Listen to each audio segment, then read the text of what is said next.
Ah oui, il n'y avait pas beaucoup de bonnes nouvelles en ce moment pour la Maison-Blanche. On a une inflation galopante, près de 9% ici aux États-Unis. Les Américains n'arrêtent pas de se plaindre de payer très cher leur essence pour partir en vacances. La crise sanitaire est loin d'être terminée.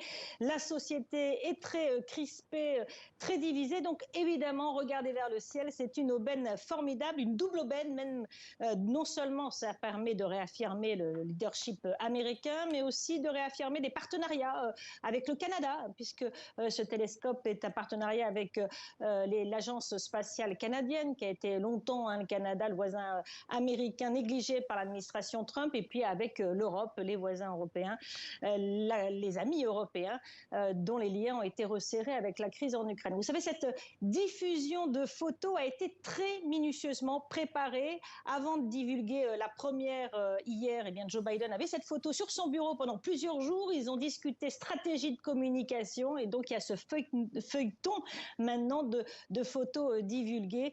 Ça permet effectivement d'affirmer les ambitions américaines et le leadership américain. Vous savez, Joe Biden n'est pas le premier à le faire. Vous vous souvenez peut-être il y a 3 ans, Donald Trump, avait fait exactement la même chose.